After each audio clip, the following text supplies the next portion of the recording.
ത്തെ മനസ്സിലാക്കി ശത്രുക്കള് നമ്മളോട് തിന്മ ചെയ്യുന്നവരോട് നമ്മൾക്കുള്ള മനോഭാവം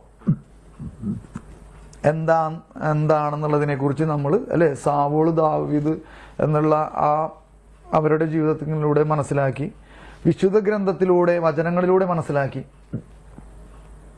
മാർപ്പാപ്പ പറഞ്ഞ പ്രബോധനങ്ങളിലൂടെ മനസ്സിലാക്കി.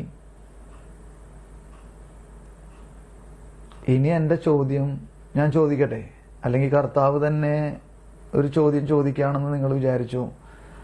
നമ്മുടെ ജീവിതത്തിൽ ഇത് എപ്പോഴാണ്?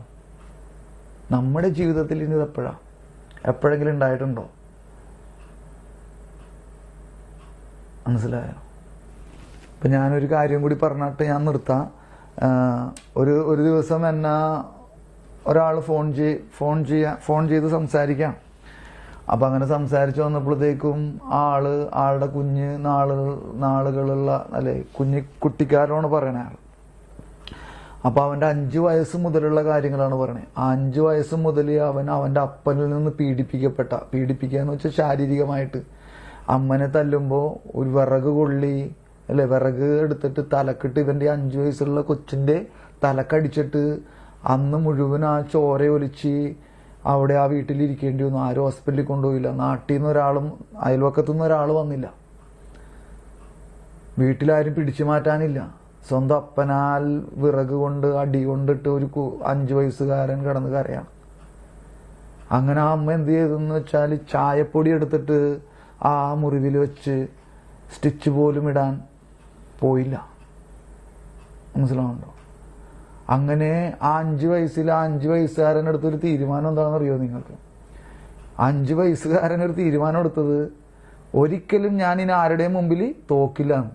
മനസ്സിലായോ? ഒരിക്കലും ഞാൻ ആരുടെയും മുമ്പിൽ തോക്കില്ല എന്ന് പറഞ്ഞു. മനസ്സിലായോ? അങ്ങനെ അവൻ വളർന്നു.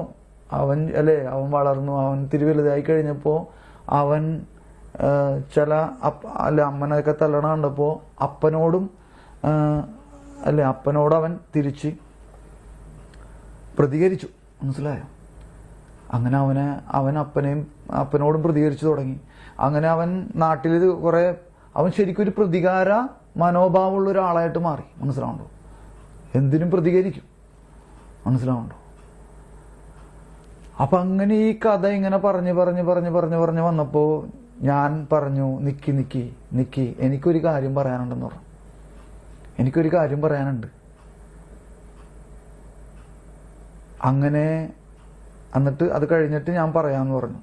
അത് കഴിഞ്ഞിട്ട് നിന്റെ കഥ ഇനിയും തുടരാനുള്ള അവസരം തരാം, നീ നിക്കി, എനിക്കൊരു കാര്യം പറയാനുണ്ടെന്ന് പറഞ്ഞു.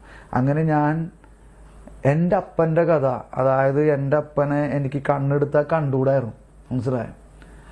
അങ്ങനെ എൻ്റെ അപ്പന് ഇതേപോലെ തന്നെ ഞങ്ങളും ഇപ്പോൾ ഈ എൻ്റെ വീടിൻ്റെ അപ്പുറത്ത് തന്നെയാണ് ഞങ്ങളുടെ കുടുംബവക അമ്പലം. ആ അമ്പലം അന്ന് ഇങ്ങനെ പ്രതിഷ്ഠയൊന്നും നടത്തിയിട്ടില്ല. അപ്പോൾ ആ ഒരു ബിൽഡിങ് മാത്രമായിട്ടാണ് കിടന്നിരുന്നത്. അപ്പോൾ രാത്രി മുഴുവനും ഞാനും അമ്മയും അനിയനും കൂടിയും അവിടെ പോയി ഇരുന്നിട്ടുണ്ട്. രാത്രി മുഴുവൻ അപ്പൻ കുടിച്ചു വന്ന വീട്ടിൽ കയറ്റില്ല. കല്ലിനൊക്കെ എറിയുമ്പോൾ എന്ത് സംഭവിക്കും? നമുക്ക് വീട്ടിൽ കിടക്കാൻ പറ്റില്ല. അങ്ങനെ രാത്രി മുഴുവൻ അങ്ങനെ ഇരുന്ന് നേരം വെളുപ്പിച്ച കാലഘട്ടങ്ങൾ എൻ്റെ ജീവിതത്തിലുണ്ട്. അപ്പം ഈ മറ്റേ 5 വയസ്സുകാരൻ്റെ കഥയില്ലേ, 5 വയസ്സുകാരൻ അന്ന് ആ 5 വയസ്സുകാരൻ അവൻ ഒരു പാറക്കെട്ടിലേക്ക് ഓടിപ്പോയി അവിടെ പോയി കിടന്നു. 5 വയസ്സിൽ നിന്ന് ആലോചിച്ച് നോക്കിയാൽ നിങ്ങൾ 5 വയസ്സുകാരൻ്റെ ആ ഒരു അവസ്ഥയെ, സ്വന്തം വീട്ടിൽ നിന്നുള്ള, എന്നിട്ട് അവനൊരു പാറക്കെട്ടി പോയിട്ട് കിടക്കണു. അപ്പം അവൻ്റെ അപ്പനോട് അവനുള്ള പ്രതികാര മനോഭാവം എത്രത്തോളം ഉണ്ടാവും? അപ്പം ഞാൻ എൻ്റെ ഈ കഥ ഇങ്ങനെ പറഞ്ഞു വന്നിട്ട് ഞാൻ പറഞ്ഞു, ഇതെല്ലാം എൻ്റെ ജീവിതത്തിൽ മറ്റൊരു രീതിയിൽ സംഭവിച്ചിട്ടുണ്ട് നീ പറഞ്ഞതുപോലെ. പക്ഷേ ഞാനൊരു കാര്യം അവനോട് പറഞ്ഞു, പക്ഷെ ഞാൻ ഒരു സ്ഥലത്ത് മാത്രം തോറ്റുപോയി എന്ന് പറഞ്ഞു. ഒരു സ്ഥലത്ത് മാത്രം ഞാൻ തോറ്റുപോയി. കാരണം ഞാൻ എൻ്റെ അപ്പനോട് എന്നോട് ക്ഷമിക്കണേ എന്ന് പറയാൻ ഒരു സമയം തരാതെ എൻ്റെ അപ്പൻ എന്നെ കടന്നുപോയി. എന്നോട് എൻ്റെ മാപ്പ് ചോദിക്കൽ കേൾക്കാതെ എൻ്റെ അപ്പൻ എന്നെ വിട്ട്, അല്ലെങ്കിൽ ഈ ഭൂമി വിട്ട് പോയി. മനസ്സിലായോ? അതിപ്പോഴും എനിക്കൊരു ഇതാണ്. അപ്പോൾ അവിടെ ഞാൻ തോറ്റുപോയി സത്യത്തിൽ എൻ്റെ അപ്പൻ്റെ കാര്യത്തിൽ. അപ്പം ഞാൻ പറഞ്ഞു, ഞാൻ അവിടെ തോറ്റുപോയി, പക്ഷേ നീ ഭാഗ്യവാനാണ്, നിനക്കിപ്പോൾ വിജയിക്കാം എന്ന് പറഞ്ഞു. നിനക്കിപ്പോൾ അവിടെ വിജയിക്കാം, നിനക്ക് അവിടെ ജയിക്കാൻ പറ്റുമെന്ന് പറഞ്ഞു. നിങ്ങൾ ശ്രദ്ധിക്കണേ അതിൻ്റെ ക്ലൈമാക്സ്. ഇങ്ങനെ പറഞ്ഞു വെച്ചു. അവൻ അതിൻ്റെ പിറ്റേ ദിവസമോ അല്ലെങ്കിൽ 2 ദിവസത്തിനുള്ളിൽ ആ ആള് 90-100 കിലോമീറ്റർ ബൈക്ക് ഓടിച്ച് രാത്രി, അവൻ മറ്റൊരു സ്ഥലത്താണ് ജോലി എടുക്കണേ, അങ്ങനെ അവൻ്റെ നാട്ടിലേക്ക് ബൈക്ക് ഓടിച്ച് പോയി.